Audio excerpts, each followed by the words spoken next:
Salam Bapak Ibu dan saudara terkasih di dalam nama Tuhan Yesus, dimanapun Anda berada dan dimanapun Anda bisa mendengar rekaman ini. Kita bertemu dalam program Jumpa dengan Tuhan untuk edisi hari ini. Sebagai dasar kebenaran firman Tuhan, saya akan bacakan dari Matius 26 ayat 62 sampai 63. Firman Tuhan mengatakan, lalu imam besar itu berdiri dan berkata kepadanya, "Tidakkah engkau memberi jawab atas tuduhan-tuduhan saksi-saksi ini terhadap engkau?" Tetapi Yesus tetap diam.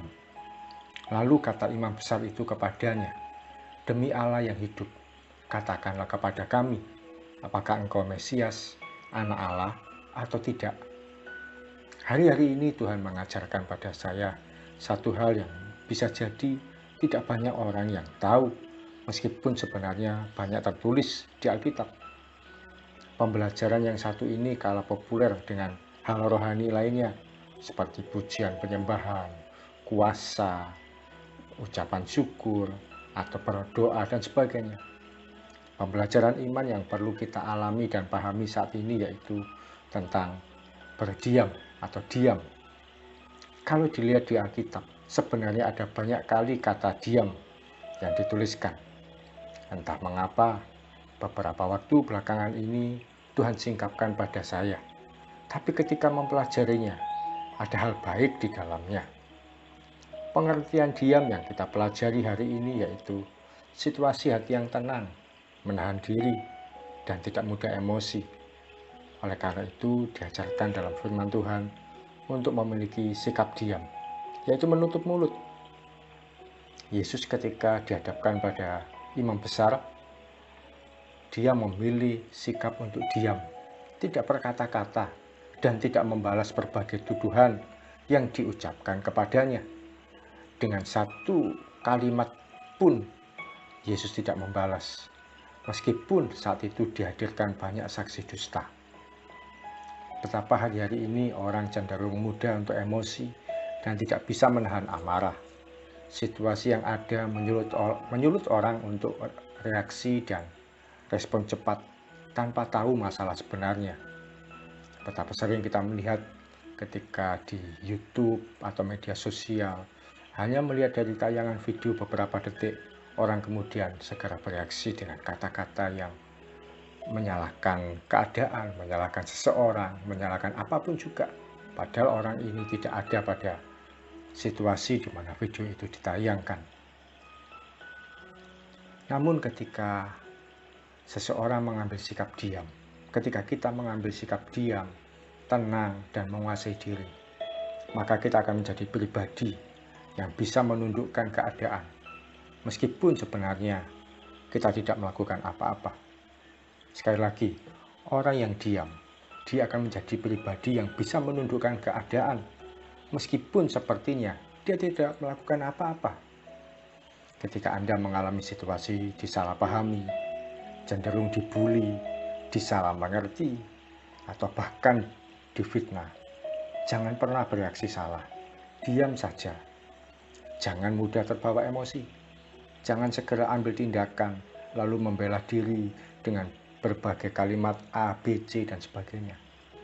Biarkan saja orang berlaku semaunya pada kita. Apakah itu melalui ucapan yang disampaikan langsung pada kita?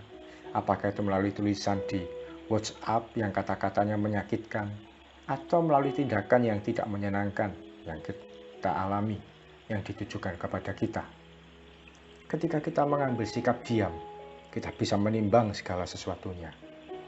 Kalau memang kita dalam posisi yang benar, biarlah Tuhan yang membela kita. Namun kalau memang ternyata ada kesalahan kita, biarlah itu menjadi koreksi yang baik bagi kita. Orang yang diam, bisa jadi memang dia tidak berbuat apa-apa. Dia tidak bisa berbuat apa-apa oleh karena ketidakberdayaannya. Membalas, dia tidak mampu. Mungkin karena kalah usia, kalah kedudukan, kalah pengalaman, kalah materi, dan banyak hal lainnya yang membuat dia tidak berdaya. Tapi kalau tidak membalas, rasanya kok tidak terima. Situasi ini yang menuntut kita hanya bisa diam dan tersenyum. lalu mengadukan segala sesuatunya pada Tuhan. Satu kali pada saya dituduhkan hal yang macam-macam, hal yang tidak pernah saya lakukan. Saat itu ada satu pihak yang oleh karena kesalahpahaman menuduh saya mencari keuntungan dalam pelayanan atau meminta sesuatu ketika melayani. Padahal orang ini tidak pernah memberi apapun pada saya. Tidak pernah juga saya berharap sesuatu. Ketika saya melayani ya dengan sewajarnya saja. Bahkan saya sering keluar uang, tenaga, dan waktu untuk melayani dia dan keluarganya. Tapi hal ini kan sebenarnya sesuatu yang wajar ketika melayani Tuhan. Kita mesti siap keluar berkorban, pengorbanan kita mesti ada. Baik itu uang, tenaga, waktu, doa, atau apapun juga.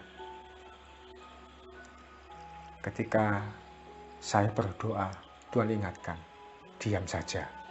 Meskipun hati ini kecewa dan sakit juga, karena sudah terlanjur disebarkan pada orang lain, ke banyak orang, bahwa Pak Ogi ketika melayani, dia itu cari keuntungan dan meminta sesuatu. Saya pun diam, mengampuni dalam doa, dan berusaha memahami sikapnya. Waktu demi waktu, saya sudah tidak terlalu memikirkan lagi. Sampai satu kali, dia menghubungi saya karena ada sakit tertentu yang dia alami. Minta didoakan. Saya pun terima dengan rela hati, oleh karena saya akan melayani. Saya tidak mungkin memilih-milih orang atau menolak orang. Setelah saya doakan, dia segera mengalami kesembuhan. Dia berterima kasih pada saya. Saat itu dalam hati saya, Roh Kudus berkata, kamu menang. Saya lega sekali. Tuhan bisa membuat saya menundukkan orang lain tanpa emosi dan tanpa membalas sedikit pun. Hari ini dalam situasi hidup yang kita alami, jangan bereaksi salah. Ambil sikap diam. Tahan mulutmu.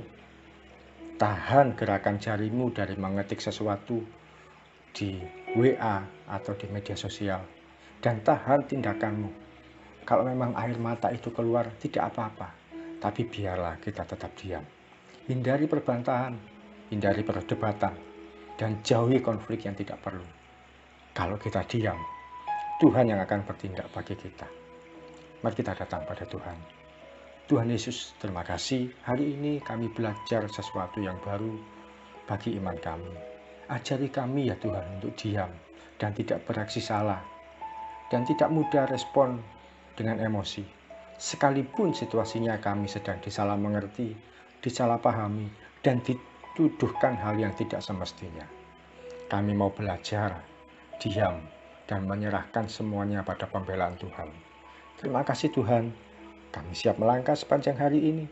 Kiranya damai sejahtera dari Tuhan dinyatakan melimpah atas hidup kami mulai pagi hingga malam nanti. Dalam nama Tuhan Yesus kami berdoa dan mengucap syukur. Amin. Selamat menjadi pribadi yang diam, mampu menguasai diri, tidak mudah emosi. Salam dari saya Yogi Ilharjo dari Mitspa Ministry. Tetap setia sampai garis akhir. Tuhan Yesus memberkati.